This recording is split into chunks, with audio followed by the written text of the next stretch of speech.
Welcome everyone, and welcome Susie Kahlich. Thank you so much for being here. Thanks. So we are going to discuss cults today. And the workshop or the talk is called If Rosemary Could Run, Would You Know If You Were in a Cult? And let me just introduce Susie to everyone. So Susie Kahlich is a founder of Pretty Deadly Self-Defense and a certified martial arts instructor. Pretty Deadly is a self-defense system she developed based on her experience as a violent crime survivor and a trauma researcher and 20 plus years as practitioner in the martial arts.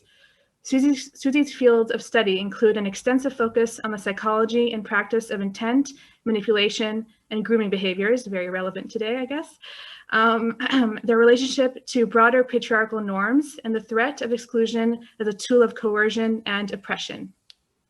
So thank you so much for being here yet again, and I will let you take the floor. Thank you for having me. Hello, everyone. I'm excited to be here. This is a fun subject to talk about, maybe not such a fun subject to experience. If you reserved your tickets a bit earlier, you'll know that this talk was originally to be given with me and one of the trainers in my program, Serena. Unfortunately, Serena is ill and she cannot make it today. So I'm taking over for both of us. She has shared her information with me so I can hopefully combine all that into a cohesive whole. So cults are something that has come up a little more frequently, I think a little more recently, especially for Americans, looking at issues of political cults, religious cults, sometimes how these things overlap, what these movements are, what causes them. So I'm going to talk a little bit about cults, what the definition of a cult is, and how we determine a cult between other religious movements or belief systems. We'll go through a short history of some well-known cults. And then we'll talk about the structure of cults, how they kind of work anatomically, and what are the defining traits of both cults as well as cult leaders. Then we'll look at the relationship between cults and movies as they're portrayed in movies, and how they reflect social change in society. And then we'll talk about actual cults that are active today, how you can determine if the group that you're attached to is turning into a cult, and how you can defend yourself from that or detach yourself if you need to. And then we'll have a short Q&A. So starting with the definitions. This is if you don't recognize it, but I'm sure you do, all you horror fans. This is a GIF from Rosemary's Baby, and we'll get to that a little bit later. So, not gonna work. What exactly is a cult anyway? So a cult, by definition, is a group of people who share a common belief system, but that can kind of include everything. So there's a differentiation between things like cult and sect. A sect is usually as it says, a dissenting or schismatic religious body, especially when regarded as extreme or heretic, but not always. So Seventh-day Adventists, for example, are not necessarily extreme or heretic, although they did start out believing in an apocalyptic sort of coming, the end times coming sooner than they seem to be coming. And now they're simply a religious sect. So they usually have a religious denomination. They are focused on one aspect of a religious belief or religious belief system, Catholicism, Protestantism, baptism, whatever it is, focusing maybe on a small detail that they regard as important, whereas the leaders of that religious organization don't focus on that particular thing. So people want to have a freedom to focus on what they believe is the most important aspect of their sect. So can sects be turned into cults? Yes, they can. We have David Koresh of the Branch Davidians, which did start out as a Seventh-day Adventist sect. And if you are not familiar with the Branch Davidians and David Koresh, they had a very famous standoff against the United States government in Waco, Texas, where many people died, unfortunately. And of course, we also have ISIS, who are a sect of Islam. But they're a very extreme sect. And of course, are also, just like the Branch Davidians, basically a doomsday cult.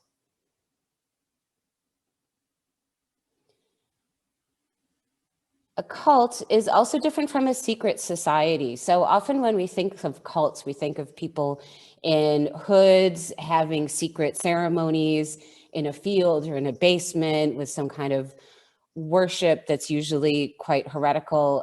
But that's not the same thing as a secret society.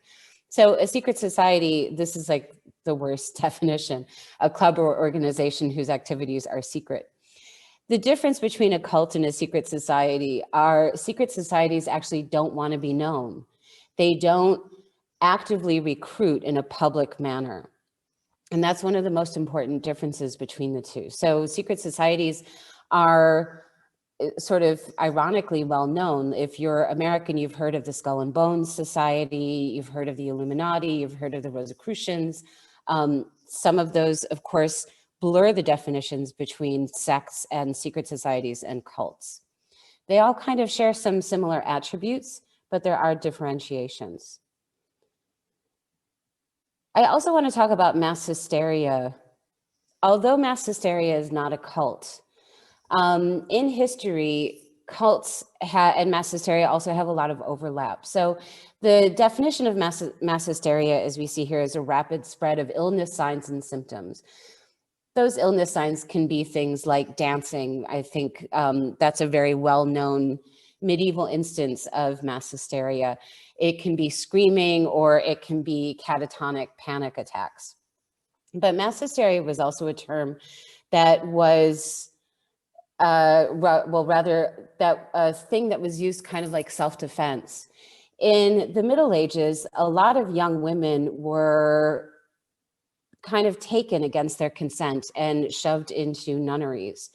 And often these women would kind of collectively act mad, as though they were completely insane.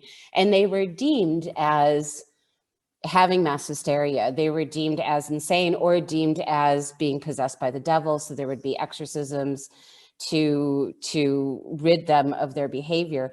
But in essence, what they really were doing was they were defending themselves against situations that they didn't agree to be in, as well as the situations themselves. So a lot of these women in the Middle Ages, in these nunneries, were forced into labor, were forced into conditions that were very cult-like. They were denied nutrition, they were denied the regular release of bodily functions. They were forced to repeat mantras. They were forced to follow a particular leader. And of course, the leader of God in whatever the religion was, usually Christianity. So there is an overlap. And the reason that I'm talking about this in terms of self-defense is because this comes up later in cults. We have, after this, cults. So a cult can be defined by an unusual religious, spiritual, or philosophical belief. Most sociologists don't like to use the word cult today because it's actually a very broad term, and it's also a very dismissive term. People who have been subject to cults but have been able to extract themselves find it pretty triggering. But the term has also become really demeaning and can often be applied to just simply a group of people who believe something that you don't agree with. So today, sociologists prefer to call cults a high demand group or a high pressure group. And as we go over the anatomy of cults, we'll discuss why that actually is. Cults, I'm going to stick with the word cult though, because this workshop is called Cults, and just for ease of reference. And when I'm talking about cults, I'm talking more about damaging cults as opposed to cults that can actually be positive organizations. And we'll talk a little bit about those too. Most sociologists today believe that anyone is subject to joining a cult, or you can end up joining a group that becomes a cult. People tend to think of cult members as people who are recruited, who are of low education, or have gone through a personal crisis, or have very low self-esteem, or come from poor backgrounds. Usually a cult, especially a damaging cult, has a tendency to recruit people from the middle class or higher, mainly because one of their main objectives is to make money. And they make their money by accepting fees and donations and support from all their cult members. The feeling that a lot of people have of a cult is a horrible thing, and I know that I would never ever be subject to being recruited by a cult, is really similar to the feelings that a lot of people have about being in domestic abuse situations, or about finding themselves in damaging narcissistic relationships. There's a lot of similarities between the way that these things operate. As we may know, hopefully, anyone is subject to these things at any time, and it has nothing to do with your education or your income level or your self-esteem. It mainly has to do with kind of just being at the wrong place at the wrong time. When again, I'll talk more about that later. So the reason that these are called high demand groups or high pressure groups or movements is because the members of the cult, especially the fringe members of the cult, meaning the newer recruits, are put under a lot of pressure to perform, to recruit new people, to take the classes, to go to the meetings, to hand over all of their assets, whatever it is. So, and they're usually being pushed to perform more and more with a promised reward.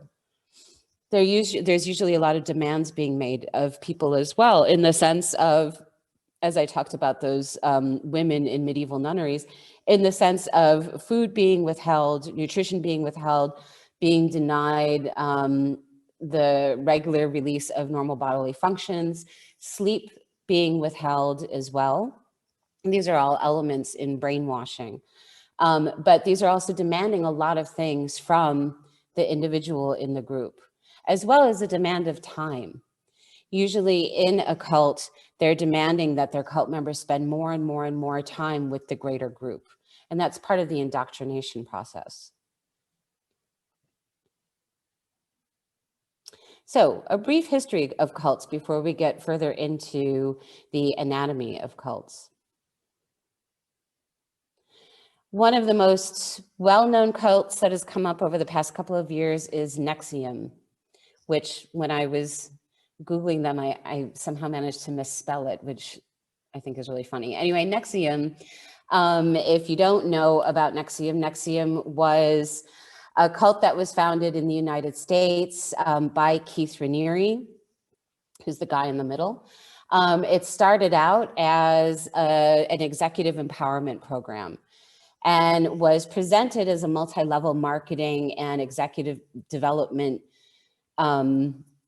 series of programs to make you a better person.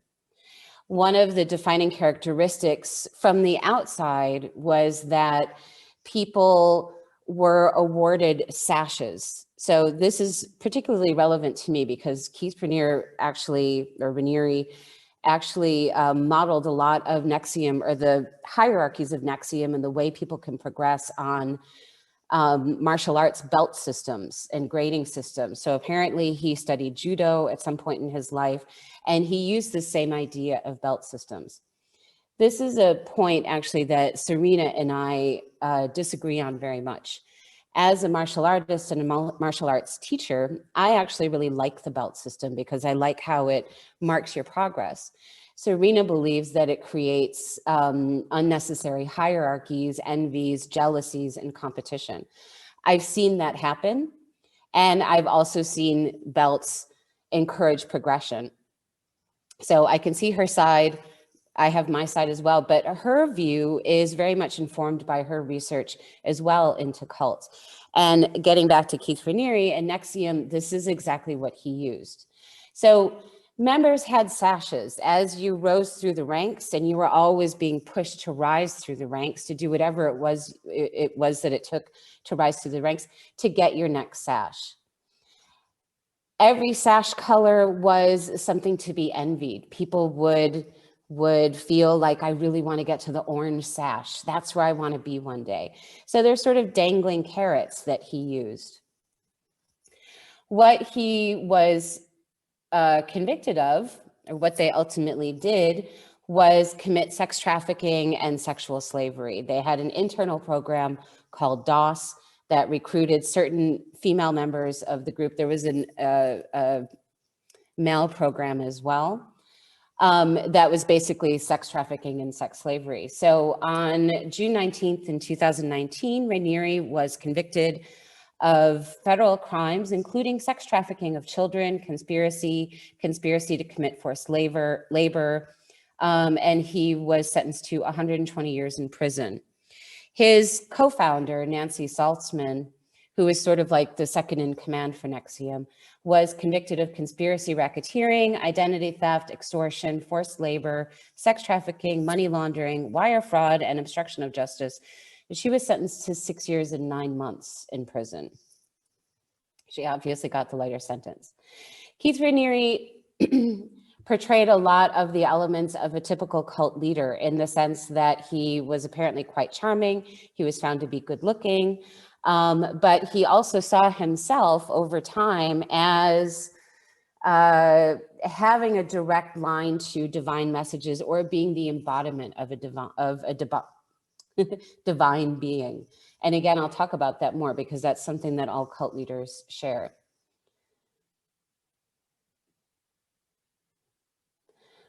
One of the most dangerous cults in the world is Aum Shinrikyo. I'm not sure I'm pronouncing that correctly, but it's a Japanese doomsday cult that was founded by Shoko Asahara, the man in the middle here, if you can see my pointer, in 1984 in Tokyo, Japan. So originally, the idea was about improving your life, improving your health, using certain yoga techniques and other types of nutrition and ways of living to improve your intelligence, to focus on positive thinking, and to concentrate on what was important in life at the expense of leisure, which I think is something that a lot of cults share. It's how to be a better person.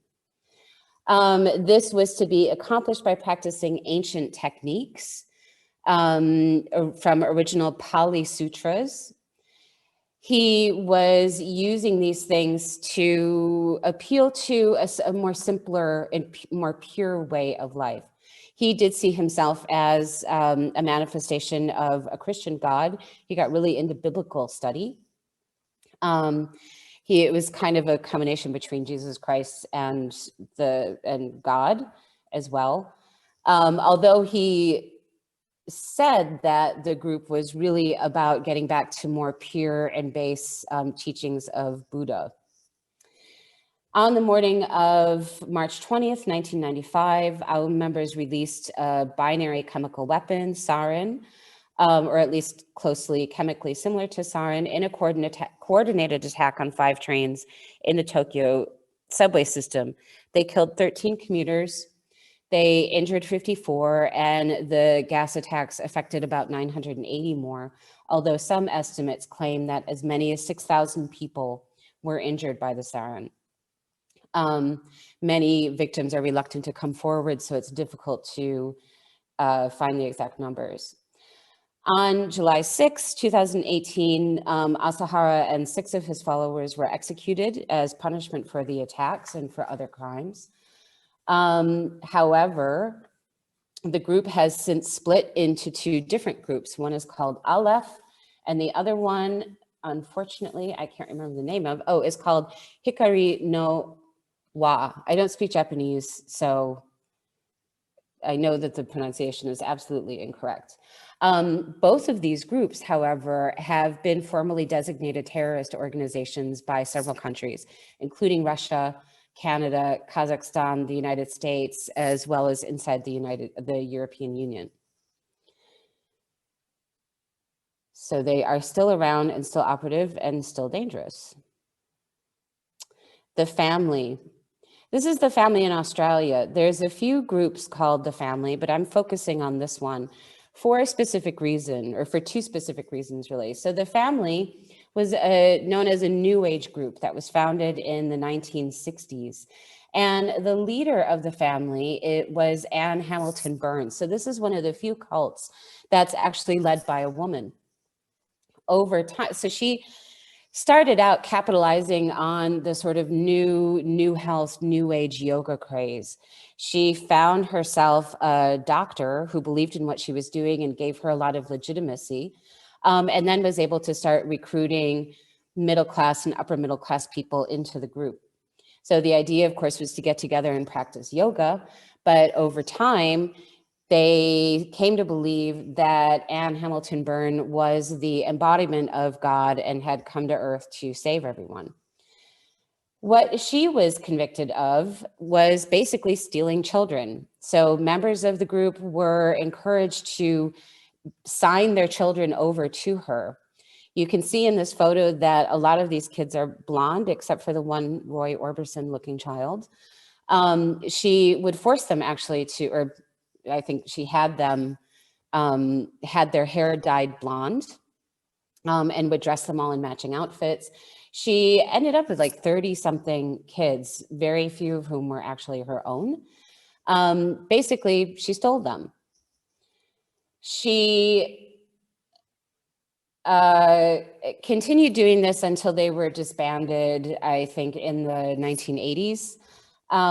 She died, actually. She was never convicted of anything. She died with dementia. So she actually wasn't, by the time she died, she actually wasn't even aware of what she had done. And the kids who survived today, who were part of the family, unfortunately have no real closure.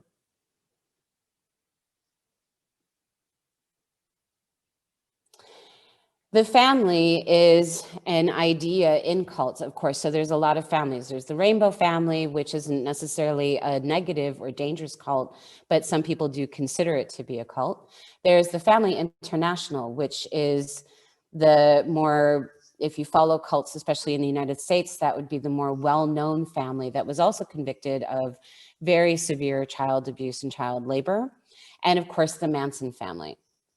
So focusing on the Manson family for just a second, Charles Manson, and going back to the mass hysteria nuns in the Middle Ages and their use of hysteria as a form of self-defense, which is something that Charles Manson also did. When Charles Manson was in prison in Indiana, before he went out to California and started the Manson family, he often used sort of this look on his face, what he called the crazy defense, to save himself from the trauma and the punishment that he received in juvenile detention. A lot of cults are progressive, actually, in their nature when they start out, which is strange. Obviously not the family in Australia or the family international, and absolutely not the Manson family. So Charles Manson was a racist. He was not at all interested in any kind of progress or social change. He was interested in creating a race war.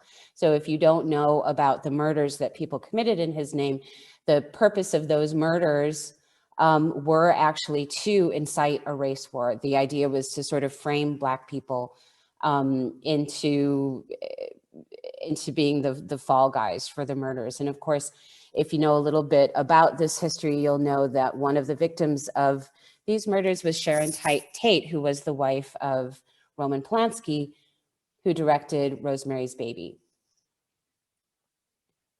about a cult. So Moonies and Krishnas. Moonies and Krishnas both started in the 1950s and the 1960s. The Moonies came from the Reverend Moon and the Unitarian Church in Korea. And the Krishnas, of course, were the Hare Krishnas who were following Bhakti Yoga, mostly in the United States. So what's interesting about both of these groups is that they still survive today. They're both recognized more as religions today, but during the 1970s, they were considered really dangerous and they were considered very cultish. They both had very aggressive recruitment forms. So I remember as a kid in the 1970s and the 1980s, the Krishnas would kind of stalk the airports. And if you were walking alone, they would approach you and try and sell you a book or get you to listen to what they had to say and hopefully come to a Krishna meeting. And the same with the Moonies. Both of these groups are really important because they actually changed a lot of language in English and the way that we think about cults in general. Moonies were referred to themselves as the cult of happiness. They were known for having mass weddings, which people found really bizarre. Members could be seen on subways in New York wearing t-shirts that read, "I'm a Moonie and I love it." Krishnas, the Hare Krishnas or the Krishna movement was, as I said, formed to spread the practice of bhakti yoga and practice the dedication of their thoughts and actions towards Krishna, who they consider to be the Supreme Lord. So this is where things differ a little bit from regular cults in that they do actually idolize or worship a divine being rather than a human who is the embodiment of the divine being. But because both of their practices were of recruitment were so aggressive, they were deemed cults in the beginning. Now, both of these organizations have members in the millions. The Krishnas had a surge in membership in 2007, especially in India, and especially after the collapse of the Soviet Union, where they suddenly jumped up to 7 million members. Getting back to more dangerous cults, there's always Jonestown, which is probably the most famous of all cults because of the mass murder that is a result of Jim Jones. So what's interesting about Jonestown and what a lot of people don't know, and what I didn't know until Serena was sharing some of her research with me, so this is really the part that's coming from her, is that Jonestown started out as being, not Jonestown, but Jim Jones and the People's Temple started out being a very progressive movement. Jim Jones also came from Indiana, and he was basically pushed out of the church there because he was an integrationist at a time when Indiana wanted to remain segregationist. His views on integration, on race, on equality in the United States were really, really progressive for his time. He went to San Francisco, where he established the People's Temple, started preaching, and actually became very involved in politics. He was a pivotal figure in getting the gay activist and first openly gay politician in the state of California elected. His name is Harvey Milk. He's very famous for creating such progress for gay rights and gay representation in the United States. So his election was really thanks to the support of the Reverend Jim Jones. What I think a lot of people don't realize is that the majority of the members of the People's Temple were Black. About 60% of the members of the People's Temple were Black, 40% were women. As they started to feel, well, the government was, of course, starting to investigate them a little bit. But as they were starting to feel restricted in the United States, they decided to go make their own community. Jim Jones was becoming more and more socialist and then moving over towards actual communism. They went to Guyana, where they found a settlement. Jim Jones worked directly with the Guyana government. He also had strong ties in the United States government as well, with Rosalind Carter, Jimmy Carter, several senators and representatives at the highest levels of government, as well as in Guyana. They created their settlement, which was supposed to be a utopia, but it was actually more like a prison camp. The ground where they were was very unfertile, so they couldn't farm their own food. Most of the time they were starving.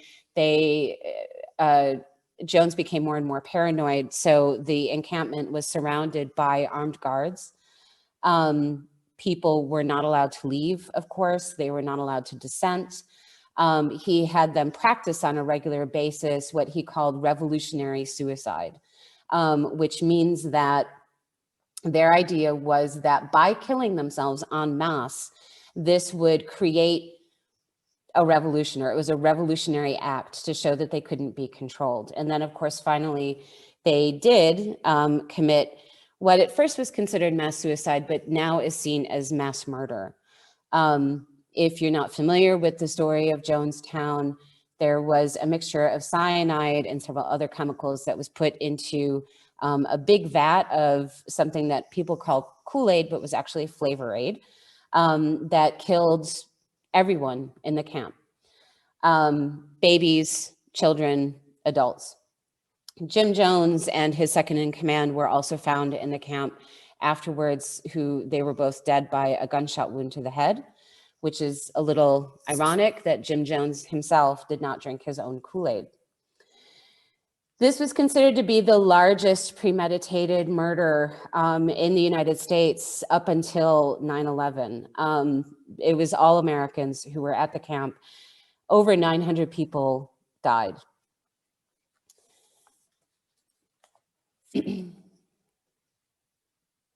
They have been memorialized in a cemetery in Oakland, California. There are still a few survivors. They are elderly at this point, living their lives quietly. But this entire incident also gave rise to something called the Cult Awareness Network. That rose up around the same time as the Satanic Panic started in the United States in the early 80s. What a lot of people also don't know about Jim Jones is that he was very interested in manipulation and in psychology. He read a lot of Hitler's, well, I don't know how much work Hitler actually wrote, but he was very devoted to reading Hitler about mass control. And he was also a contemporary of and a huge consumer of the writings of a guy named Father Divine. So Father Divine was a Black American preacher who was born in the 1800s. He was the son of a sharecropper. He didn't belong to any particular church.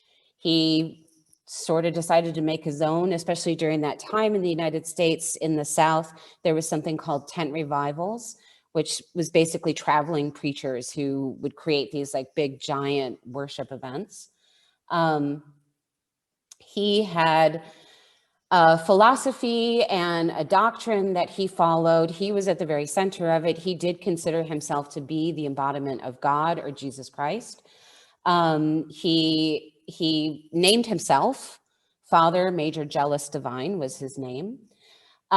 He was also extremely progressive in his views. So his doctrine encompassed positive thought. If you are a fan of jazz from the 1940s, you might know the song Accentuate the Positive. That's actually a phrase that comes from Father Divine.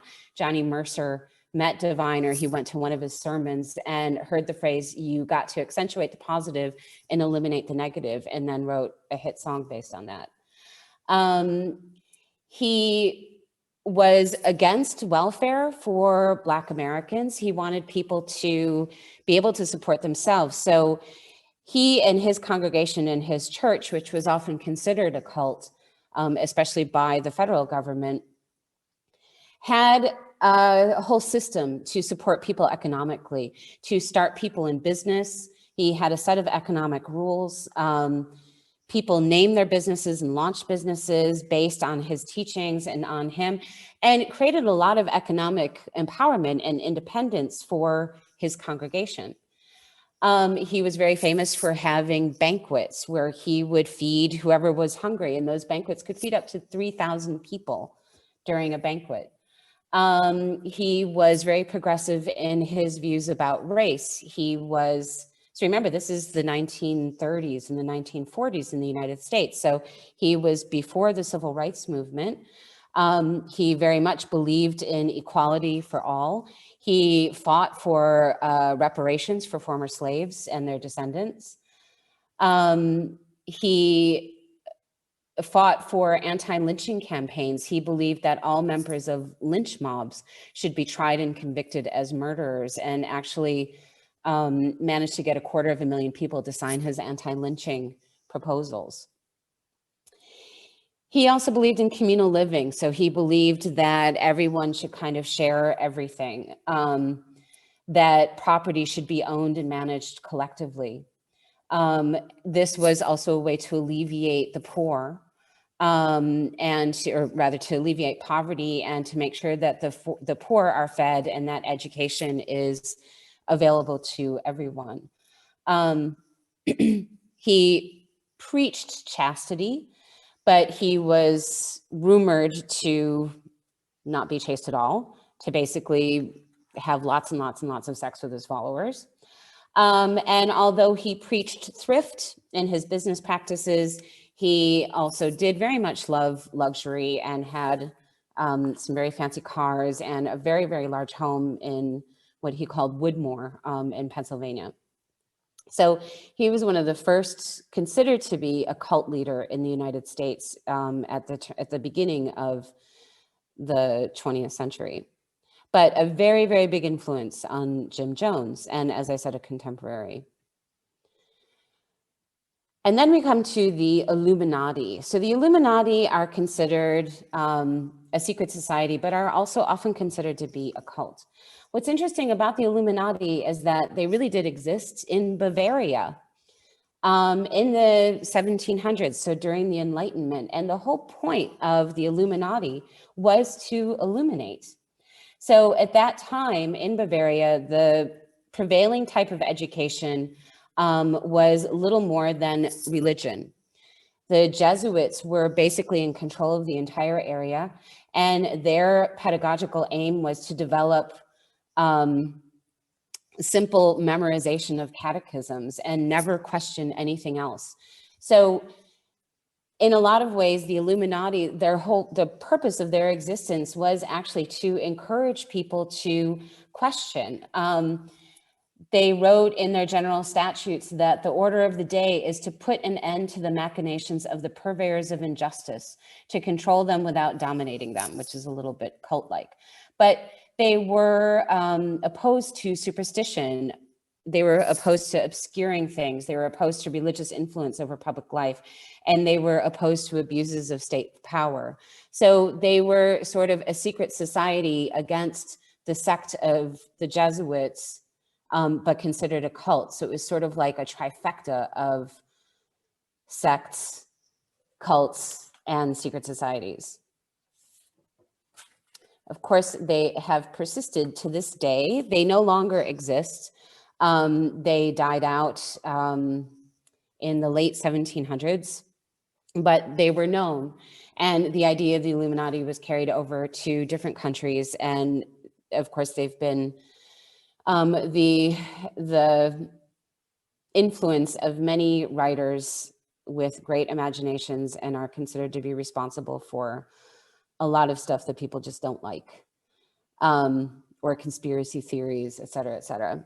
So anatomy of a cult, we saw with the Illuminati, they did have a pyramid as their structure. And for some reason, cults are really into pyramids. Keith Raniere, the head of Nexium, was a master of pyramid schemes. In fact, that's what he was doing before he started Nexium. There's always one leader at the top. Then there's sub-leaders. There's the close group of devotees. Then there's kind of like the rank and file members. And then there's the fringe members, the new members that are recruited, that has to go out. Like that circle needs to get ever and ever wider. Cults tend to follow a similar pattern with everything. There's an initiation process that usually isn't the first invitation. It's usually, well, now that you've committed this much time or this much money, and you like what you're saying, what you're seeing about yourself, and you like what you're learning, come to our more inner circle, to the rank and file member, basically, or the inner circle of fringe members, but you need to go through an initiation rite. Nexium used something that they called collateral, which was asking people to hand over really sensitive information that they could basically use as blackmail. There are usually clothes or some kind of symbols to identify cult members. There is collateral that is asked of the cult members to ensure their loyalty. There's huge demands on time, which can be everything from, in Jonestown, it was building Jonestown, and people were actually working, I think it was something like 16 to 18 hours a day in hard labor because they were building the town. It can be attending classes, it can be entering information into databases, whatever it is, but it's always working for free. And you always have to work harder with the dangled carrot of a reward. If you complete this work, then you will proceed up to the next level. Isolation is a really big aspect of cults. They isolate their members from the rest of their family and their friends, so that they are the only source of information and they're the only ones controlling the narrative. That's what they do. They upsell. Basically, come join this cult, or actually they usually don't say come join this cult. They usually say something like, you know, come to this seminar, and if you like it, then maybe you want it. You find out there that this is only an introductory class, or this is only an introductory meeting.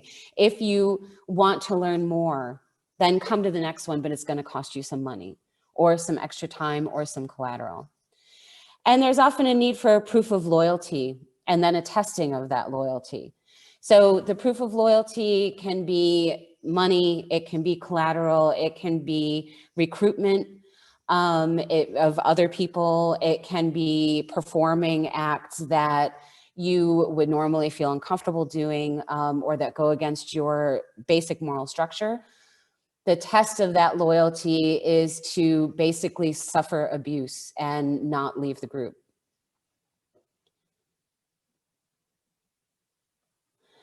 Cult leaders share certain characteristics. I don't know if my screen is over this or not.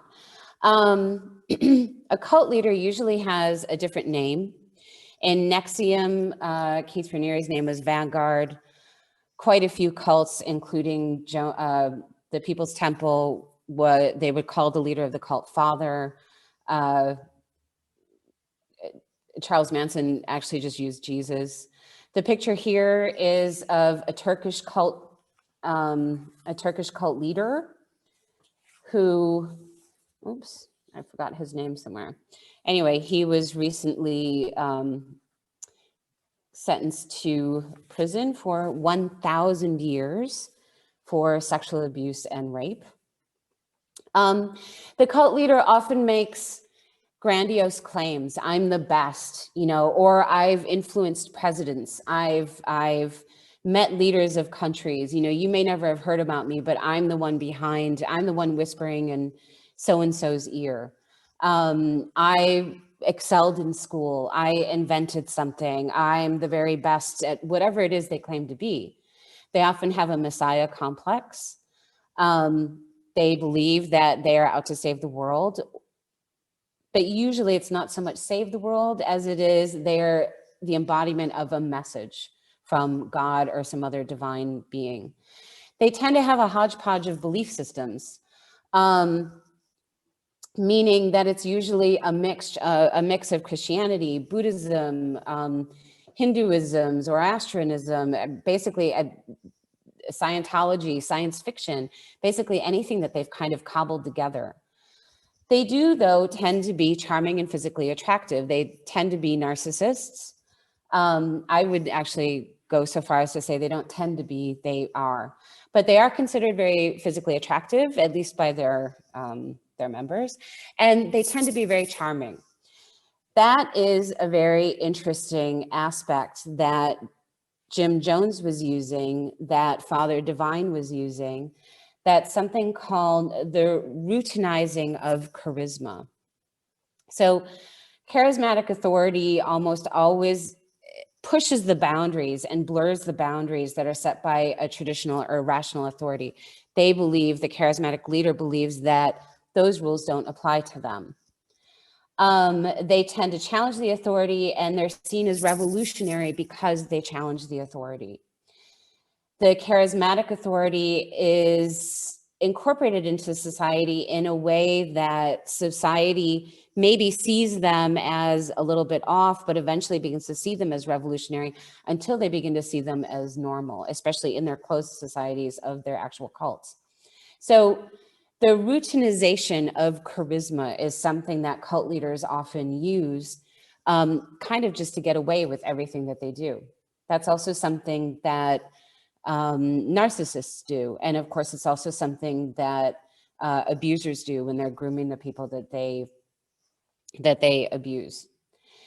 It's, they're usually called a prophet, or they're called the smartest person in the world, the most important. They're often referred to as pure. So I have here under the bullet point narcissists that they are believed to be pure, and they will say that they're pure, the most pure person in the world. But of course, it's fake purity. They explain everything they do away as part of their purity. They also have a tendency, almost across the board, to really love luxury. Money is a huge factor in cults. Oops. This is a Russian cult leader who was also recently convicted of rape and other sex crimes. He is a Russian. He only got like 11 years because I guess it's Russia. The other thing that cult leaders do is they tend to use sex as currency. So they tend to be, I would venture to say that they're sex addicts. They do use sex as a form of currency or collateral to hold over their members, partly to draw them in, partly to humiliate them, and partly to use it as a potential form of blackmail.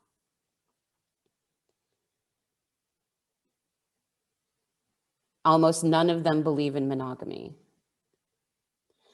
So how are cults portrayed in popular culture?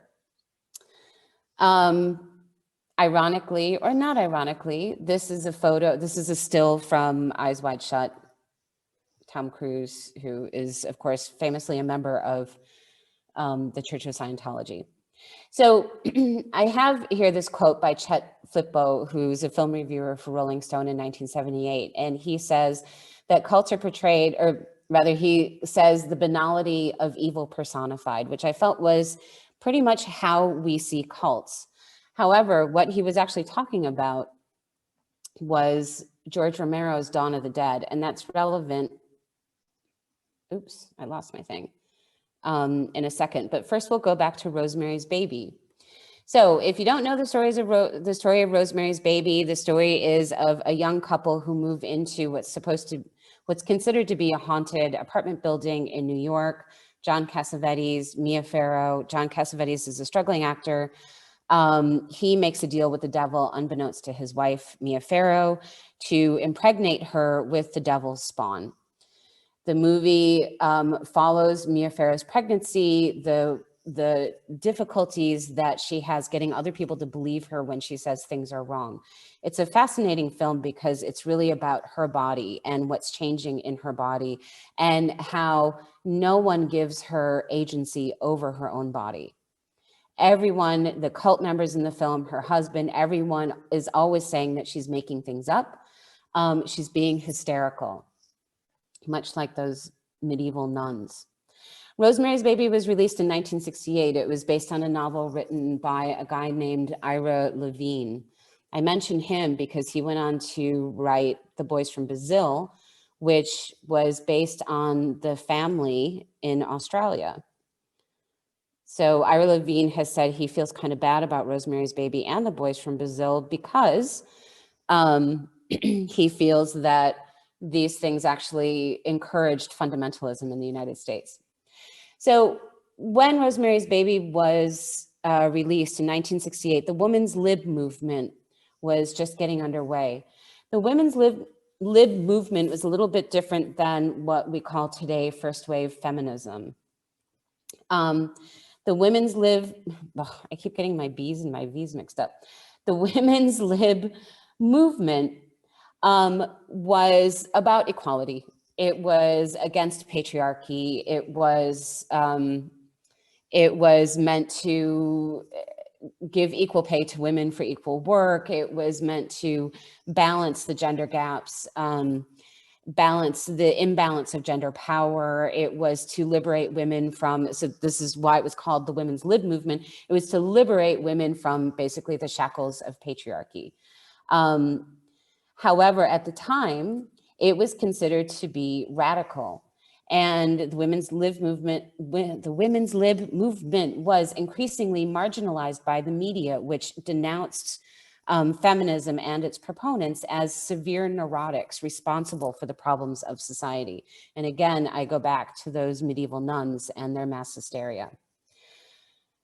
The great irony of Rosemary's Baby, very subtly or not so subtly, being about women's liberation, women having agency over their own body, is that Mia Farrow at the time was married to Frank Sinatra. Frank Sinatra told her that if she made this movie, he would fire her, or he would divorce her, rather. He had demanded that she forego her career when they got married.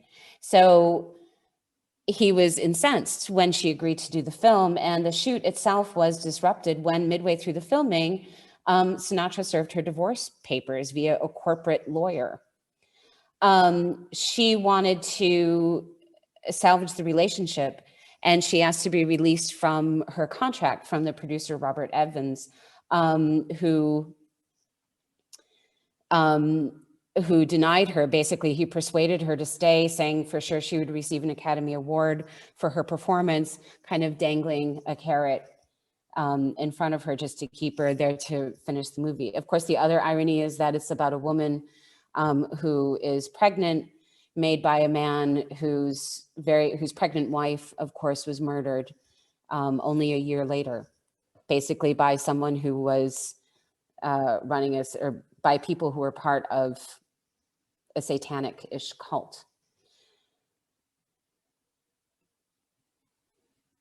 So I mentioned Day of the Dead, or Dawn of the Dead. I wrote Day of the Dead, but I meant Dawn of the Dead, sorry. I mentioned Dawn of the Dead and the quote from Dawn of the Dead because George Romero, when he made this film, told Roger Ebert that it was basically an observation about materialism. So this film was made, I'm sorry, the entire title of this is wrong. It was released in 1978, not 1974.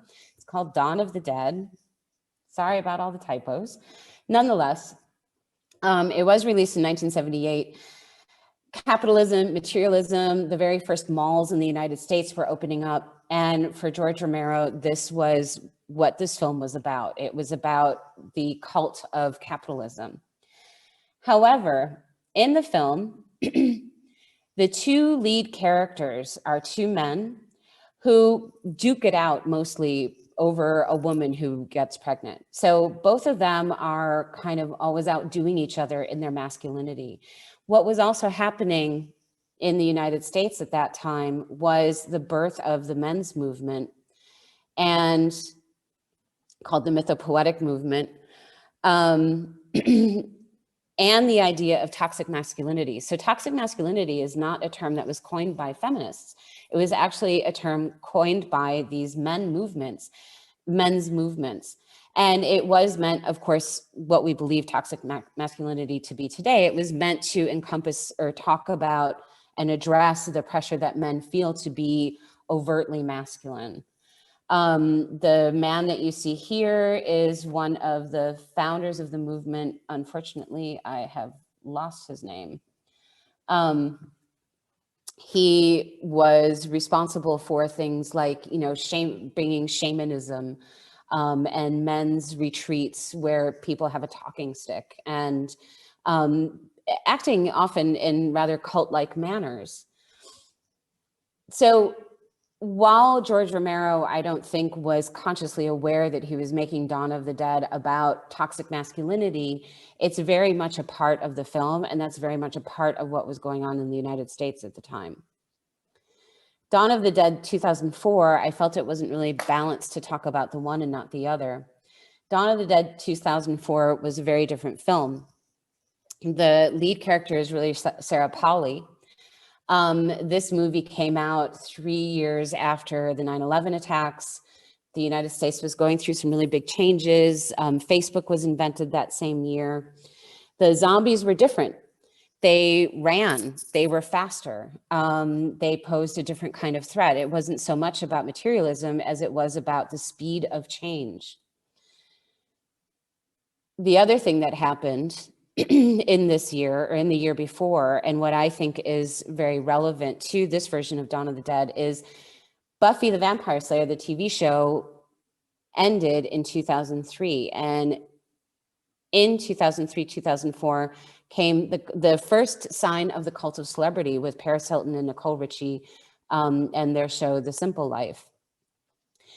Starting from this point on, after Paris Hilton, of course, came the Kardashians. Starting from this point on, the focus was about people being famous for being famous, which created its own kind of cult. Whereas women's individual empowerment had sort of died with the Buffy show. Jumping ahead to Midsummer, if you haven't seen the movie, it is about a pagan cult in Sweden that is visited by one of their sons. He invites his university friends along with one guy's girlfriend to celebrate an event that happens only every 90 years, but actually what he's doing is setting them up to be sacrificed. Spoiler alert, sorry about that if you haven't seen it.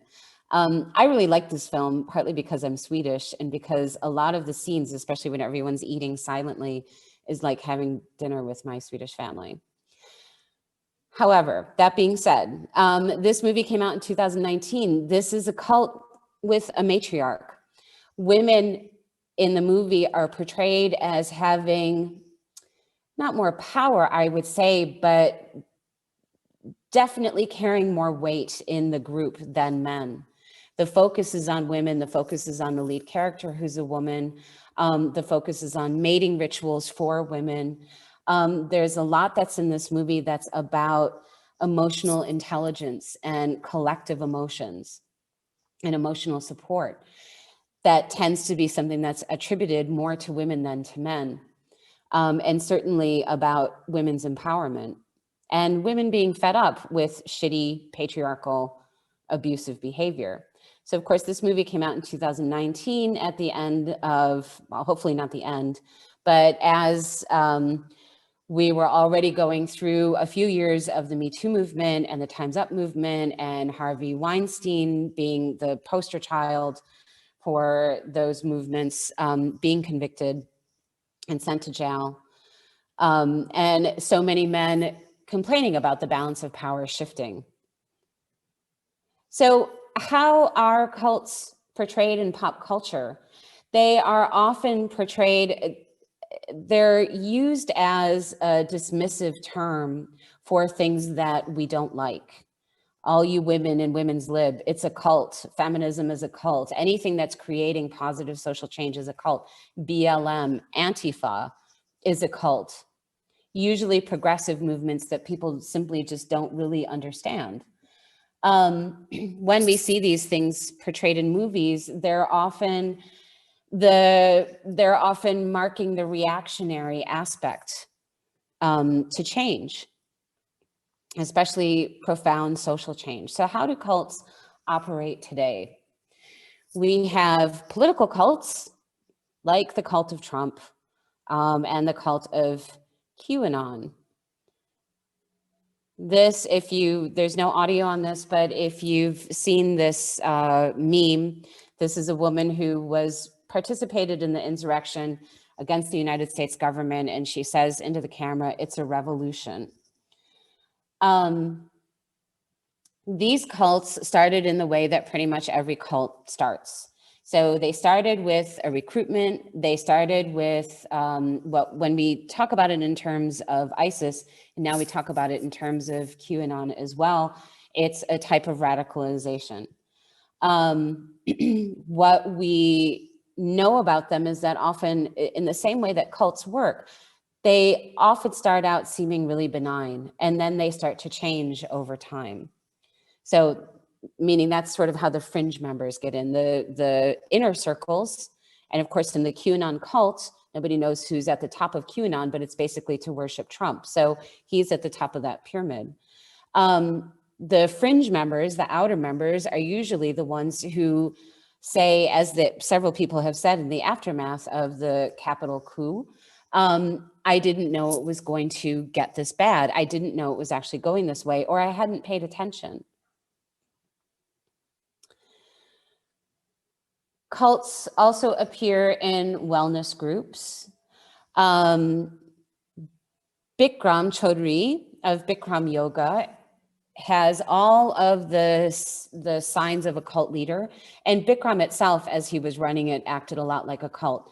People were told that they couldn't go to the bathroom. They were cut down verbally all the time by Bikram. He, of course, was accused of rape. He charged tons and tons of money. You could not open your own Bikram studio unless it was by his approval. And again, that's a dangling carrot, that upselling. You know, what is it that you have to do? Will you ever actually meet the criteria in order to open that studio? He had a love for luxury. He said he was the most pure person to ever walk the earth, and that he had a direct line to God or whatever his divine being is. This is Osho, Bhagwan Sri Rajneesh, who some people also believe is the leader of a cult. He has died, and this cult has survived his death. So a lot of cults don't. That's one of the criteria of them. When a cult and a belief system and a group survive the death of the leader, that's when it starts to turn into a religion. Rajneesh was considered very controversial, especially in India and the United States, where he came later. He preached open sexuality. He was critical of Gandhi. Of course, he demanded certain forms of loyalty and collateral from his followers. So he met a lot of the criteria, and it's still not really settled whether it's a cult or not. However, because he is dead and the belief system continues, he's now being considered, even in India, as a religious leader and someone who has positively influenced the culture of India. Another place where cults show up are martial arts. So this is my area of expertise. If you've been watching the Cobra Kai series on Netflix, I highly recommend you do, because it's fun. Obviously, it's fake, but it's not that fake. What's interesting about Cobra Kai and the Karate Kid is they're not actually doing karate. They're doing something that's really similar to something called Tung Soo Do, which is a Korean form of karate that kind of combines karate, taekwondo, and some kung fu. So the reason I say that that's interesting is because there are a couple of Kung Soo Do teachers who have created very cult-like, Cobra Kai-like atmospheres where they're very abusive to students. They deny them the ability to perform regular body functions. They deny them sleep, food, nourishment. They require more and more dedication, and they dangle carrots. You know, you just have to do this one more thing and you'll get another belt. A lot of martial arts schools can go this way. Steven Seagal, the actor, was an Aikido teacher and then became an actor, and then also started to go down the cult route until he got into tax trouble and then defected to Russia. There was a guy in the United States who is responsible for the film Bloodsport, starring Jean-Claude Van Damme. His name was Frank Dux. He also was basically the head of a martial arts cult for a couple of years until it became clear that he was full of bullshit. Another form of a possible group that's headed in that same direction is Brazilian Jiu Jitsu. So if you practice Brazilian Jiu Jitsu, or if you've ever spoken to anyone who practices it, you will know that those practitioners have a tendency to always repeat the same phrases. I like to choke people. It's like 3D chess. It takes a really, really long time to get your first belt. You're asked for more and more commitment, and you're asked to recruit others, or you're encouraged to recruit others. So they're not at complete cult status yet, but considering the sort of the blind eye that practitioners turn towards what are very clearly abuses within the community, as well as their kind of blind devotion, especially to the main leaders of Brazilian Jiu Jitsu at the moment, it's kind of wavering on that line. What are some signs that the group you're attached to is going in the wrong direction? This is in no particular order. One, of course, is hypocrisy, especially from the leader of the group, a kind of like do as I say, not as I do kind of thing. Everyone has to abstain from sex except for me. Sex as currency. If you sleep with this member, then you will advance a rank. No humor is a really big sign of someplace kind of headed in the direction of a cult or already being a cult. That's not to say that if you're in a cult or you're around a group of people that you know are a cult, you don't hear laughter. You do, but it's usually cruel laughter at someone else's misfortune. However, you're not allowed to laugh or have a good time or goof around or be silly while you're going through the practices of whatever the cult is, whether it's martial arts, whether it's yoga, whether it's a religious worship or a philosophical practice. Hints at the Messiah, God, or Christ, that the leader is possibly magical or divine in some way. If you are not in touch with that particular person, if you're only in touch with like lower levels of the cult, you won't get those hints from that person directly, but the other people will be speaking about them in those terms. A really common phrase across all cults is it's a revolution. It's a yoga revolution. It's a martial arts revolution. It's an actual revolution.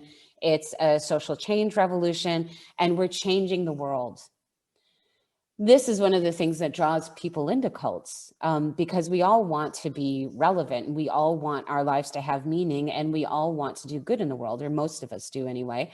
So these are things that are often repeated. And when I was doing research, in addition to the information that Serena gave me, this is the phrase that popped up in every single video that I watched. Going back to the old ways. Going back to simpler times, going back to a more socialist structure. Not that there's anything wrong with socialism, but going back to things that are more pure, less materialism, less debauchery, less vices is usually one of the signs. Or when it comes to things like martial arts or yoga, it's, you know, we're going back to the true art, the true form. A blurring of boundaries. That goes back to what I was saying about the routinization of charisma. What's yours is mine, and what's mine is mine, says the cult leader, usually. Meaning that you no longer have autonomy, or you start to lose your autonomy and your agency over your own body, your own time, your own schedule, pretty much anything that you previously considered as yours. Cult leaders have a remarkable ability to see the talents or the potential or the true nature of their recruits, of their cult members, or that's what people say about them. This is also a narcissistic trick that can be used. It has a lot to do, it's con artists use the same thing. It just has a lot to do with really careful listening. And with body language and a lot of stuff like that. So, but it's usually what people say, you know, they see me in a way that no one ever has, or they see my true talent, or they see my true potential. Meanwhile, there's punishment, usually punishment by withholding love, withholding favor, withholding attention, withholding access to the inner circle. The philosophy of the group has changed fast. One of the guys who stormed the Capitol in the United States, who was part of that whole QAnon thing, started through his church. His local church was just a church when he started, but 4 years later, they had a cache of military weapons like military grade weapons. All of a sudden, they're loaded for war. So 4 years is a very short amount of time from a place to go from a place of worship to basically a compound. They ask you to forego sleep, forego food, forego bathroom breaks. That's also a part of torture and a part of like general torture tactics and brainwashing tactics. Identity guilt is something that they are very good at. They make you feel bad for who you are or who you associate with. You know, your family isn't so good for you. Your mother isn't, your brothers aren't, your father isn't, your friends aren't good enough, etc. You know, there's something wrong with you for choosing these people. You don't see your own potential, basically just making you feel bad for who you are and the people that you've been hanging around. And a punishment reward system. So if you do this, then you'll get that. You know, if you don't do this, then you'll be punished with that. So that is something that exists across patriarchy, but it is very much a part of cults as well. Oh. How to protect yourself and or detach yourself from cults. So it's important to keep in mind what Eli Lewy says here. The modern cult sales pitch really taps into our desire to better ourselves, to improve our careers, to be better speakers, to look prettier, to look thinner. Right now, in this pandemic period, that's all I get on my social media. Ads for how to find more meaning in your life, how to be a better speaker, how to do this, how to do that better, how to be more relevant. It's like nonstop for me, I guess because of the AI or whatever it is, but it's the time is ripe, especially when we're all feeling a bit lost. So how do we protect ourselves and or detach? The way that we protect ourselves from cults is the exact same way that we protect ourselves from potential abusers and people with severe narcissistic personality disorder, which usually leads to abusive relationships. What I tell students in Pretty Deadly is don't answer the door. And what I mean by that is when someone is recruiting in a cult or someone is looking for a new focus for their narcissistic personality disorder, they are basically knocking on doors, seeing who's going to answer. You know, whoever answers the door and whoever gives them a glass of water, that's how they get into your life. So don't answer the door. And when they're knocking, they're usually asking simple questions that are a little bit off, that make you feel like, you know, it's more human for me to do this. So it can be something like, you know, hey, have you ever wondered if there's more meaning to life? You don't have to answer that door. You can simply say, you know, yes, and then walk away. Listen closely to what's being said. Let's say you do answer the door, because that's a totally normal and human thing to do anyway. But listen to what's being said. Listen for key words. Things like, have you ever wondered? Do you ever feel that?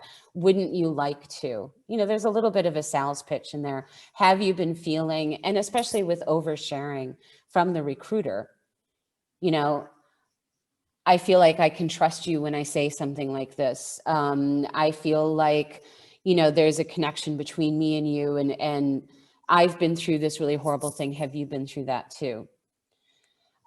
Beware of the, but for you, it's only such and such. You know, so for everyone else, this course is, you know, 500 euro, but for you, because you're my friend, if you come as my friend, it's only 300 euro. That's part of a pyramid scheme that can also be leading you right into a cult. Do you feel pressured by this person?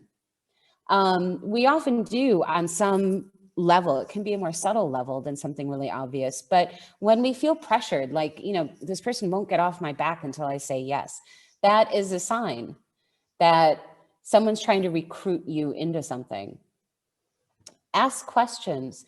Who is the founder? And pay attention to how the person that you're speaking to talks about them. Is it with great reverence? Is it with, you know, they're the best at everything. Oh my God, they're the smartest person. They've got 500 different degrees. They were the, you know, top person in their class. They are a major, I don't know, entrepreneur or whatever it is. But when they're also using hyperbole, speaking about this person, nobody's that great. And if they're speaking about someone in that way, then that's another good sign. Is the person who's speaking to you using the pronouns I, or are they using the pronoun we? Sometimes they'll be really good about using the pronoun I and then slip with we. Well, we'd really like to have you come. We'd really like to get new members, which is a pretty obvious statement. People, as they get more and more involved in cults, do tend to start to subsume their individual identity and become a we rather than an I. And that is a really great little red flag to see. Ask a test question. I offered here to say something about having a weak bladder, simply because that is really one of the things that cults will restrict you from, is going to the bathroom or going to sleep. If the answer is something like, you have a weak bladder now, but trust me, if you join us, that will get cured too. Now, that's an obvious thing to say, but something along those lines is also a red flag. And pay attention to negging. It's a way to get you on the defensive, which reveals your weaknesses. So by negging, it's something like, well, you're probably never interested in reading books. Whereas, we all want to be acknowledged for having intelligence. So the minute you go, what are you talking about? Of course I read books. You've just opened a little door for them. You've shown where you're vulnerable.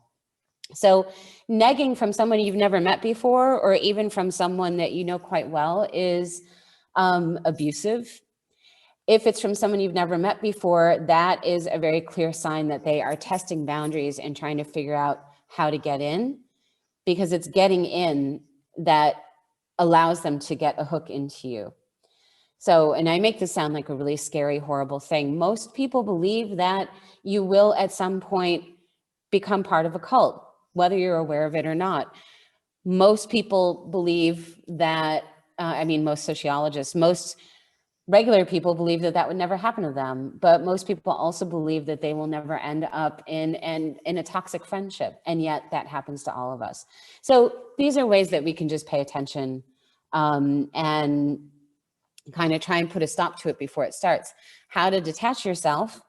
When you are finding yourself getting pulled, it's important to be with a different group of people. Go back to people that you are no longer hanging out with and ask them to help you put your feet back on the ground. Ask them if you've changed. Ask them if they feel that change is for the better or if it's for the worse. People, of course, that you feel you can really trust. Go do something that you used to love to do, but you no longer do because the group is preventing you from that. Try and detach yourself from them and from spending time and see what their response is. If their response is, but you need to be with us all the time, then that's a big red flag. That's when it's time to start walking away. They control the narrative. They're the ones who end up dictating your reality. So your job, if you want to detach, is to start redefining your own reality. That requires space. And it requires a bit of time, and it requires a lot of focus because they will do everything they can to distract you. But it's not impossible. Many people have done it. And that's one of the biggest things, is mostly just, it's the same thing if you end up in an abusive relationship or with a narcissist. It's cutting them off cold, because they'll always try and draw you back in. That's hard when it's a really big group of people. We feel like I'll never have friends again, I'll never belong anywhere again, but it's important to remember that that is part of the control. If you leave this group, there's nothing else out there for you. But remember, there's 8 billion people on the planet. There are always more people for you out there. There's always another community, a healthier one. So that is the end of my presentation. I hope that you've enjoyed it. I have to apologize again for my my weird, poor zombie reference, but nonetheless, there it is. Thank you so much. This was really wonderful, and also love that you kept it. You also included practical guidelines for people, and that it was also like this destigmatizing of followers. Like that's really really something I appreciate. We don't have a lot of time, so I don't want to. Oh, sorry. Okay. no, I was just. yeah. All good. So I do want to take some questions from our audiences. So now's the time to ask. We already have a few. I have questions of my own, but I'll just keep that to myself for now. Well, first of all, it's obvious that we have a lot of people who know a lot about cults in the audience. So there are a few little notes here that were made. I believe that the Turkish cult leader was Adnan Oktar. Yes, that's the one. Yes, I had his name written down, but I couldn't find it in my notes. Yeah, just for people. And it seems like, we know that in Dawn of the Den, there's even a Hare Krishna zombie. So that's like even more of an obvious reference. Right. And the mythopoetic guy was Michael Harner. That's yes, thank you very much. I'm so glad that you apparently were reading my notes where I could. Yes. Okay. So first question is, do you know if cult leaders like these, initially based on self-improvement, have an idea of what they're doing right from the start, or is it more of a gradual transition? You know, that's something that I've been wondering about. I feel like with L. Ron Hubbard in general, I feel like maybe 50% of them actually feel like they're doing something good to help people. They've figured out a way to help people. And then they transition over time into just kind of believing their own nonsense. But I also feel that people like Keith Raniere from Nexium, for example, is so, and Charles Manson as well, is so purely narcissistic that it's simply capitalizing on a moment in time and then seeing how far they can take it. Like, how much can I actually get these people to do?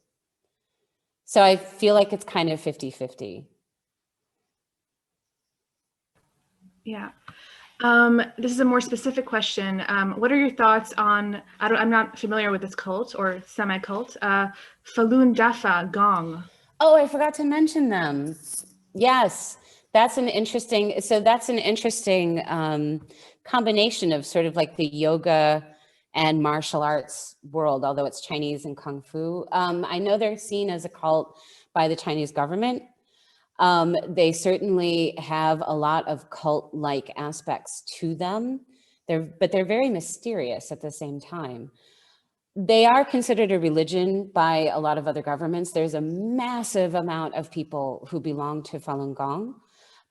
They consider themselves to be a faction of Christianity. What are my thoughts on them? I find it fascinating, but because of some of their kind of more obscured behavior, obfuscated behavior, I tend to think that they probably are cultish. But cultish in the way that Hare Krishnas are cultish. I mean, that doesn't necessarily mean that they're bad, but it does seem a bit cultish. Are certain individuals even more susceptible to falling victim to cults than others, more so than normal? Or do you feel everyone is on a level playing field here? I guess you mentioned this in the talk a little bit, but maybe you can expand on that because I think it's a really important point. I think everyone is susceptible. I think it's a pretty level playing field. And I think, so the general belief among sociologists is it has more to do with like a moment in time, where you are in that moment. You know, like everything can be going great, but one day, and we all have this, you wake up one day out of the week and that particular day you feel crappy. You feel like, you know, maybe you ate like if I ate pasta, I'm always in a bad mood the next day. You know, maybe you just have low self-esteem that day. And that's the day that somebody knocks on your door. And that's the day you decide to answer it. You know, it's really anybody at any time. Yeah. Just to let you know, a lot of people are really saying this was fascinating and they want to thank you. So thank you also from them on their behalf. Okay, I guess I can ask maybe one of my questions. I did notice that a lot of the cults kind of come from this positivity movement and like yoga and self-care, and especially these days, self-care is such a buzzword. I was wondering if maybe you knew like what, and also maybe like more progressive actually leaders in a sense, like that's where they catch you or how they catch you. Like what is the connection here? Like maybe is there something else that we're missing? I think it's especially cult leaders who really are just sort of like horrible people to begin with. I think they're just capitalizing on that moment, or they're capitalizing on that basic human need to want to feel positive, to want to feel good. I mean, I think all religions have the same thing. It's just reducing it to some simple phrases usually. But I think it's really just playing on that basic human need. Con artists are really fascinating to study because they're such good psychologists. They know what we want. And narcissists actually, textbook narcissists are exactly the same. They know exactly what we want as humans. I want to be happy. I want to be loved. I want to feel like I belong. I want to feel like I'm part of something bigger than myself, because it's pretty lonely as a human to just be small and alone. So I do think Jim Jones actually started out with a positive idea. I think Father Divine did as well. Father Divine didn't actually mass murder anybody, but I think that sometimes people really do start out with the best of intentions. But I often think that the more dangerous ones really start out with, I'm just going to capitalize on this. And I think QAnon has done the same thing. I think that was really, nobody knows who it is, but I really think it's just a couple people seeing like, how far can we push this? Yeah. Another thing that's really interesting is that Jonestown was kind of rebranded from mass suicide to mass homicide or murder. And I was wondering also about the legality of this, because I know like a lot of people who are in cults and, have loved ones who want to take them out of it. There's this whole thing of, being an adult and being cognizant of what's happening to you, and this sort of like legal messiness. And I was wondering if you knew more about that. Yeah, actually, there has been a precedent set in the United States thanks to Nexium. Or not thanks to Nexium, but thanks to Keith Raniere's trial about coercive consent. So, and even though you're an adult and you have, supposedly you have full power to make your decisions, it is recognizing that people are subjective to coercive consent, and that's because of the case of Nexium being tried. So, and I think in retrospect, that was changed with Jonestown from mass suicide to what has now become known as coercive consent. Because, in a lot of ways, people didn't realize what they were doing. They knew that they never knew for sure, with every single revolutionary suicide practice, if that was going to be the fatal one or not. Right, yeah. Okay, well, I just also want to say that Susie, of course, was our leader in our self-defense workshops, and it's still ongoing, her initiative, Pretty Deadly Self-Defense. We're going to link that in the chat as well. And also, this is, as you all know, a free event, but it's donation, we welcome donations. So we're also going to have a PayPal address here for you if you want to donate to us. That'd be really nice. So thank you again, Susie. This was wonderful. Thank you. Yes. It was great for me too. Great. Yeah, okay. Very interested. And thanks for all the really intelligent questions. I really appreciate them. Yes. And I hope to see all of you in the meeting room. Yes, definitely. And next up is our Girls Gone Wild talk about young women in horror, if you want to catch that. And hope you have a lovely day, everyone. Bye. Bye-bye. Bye, Susie. Bye. Bye.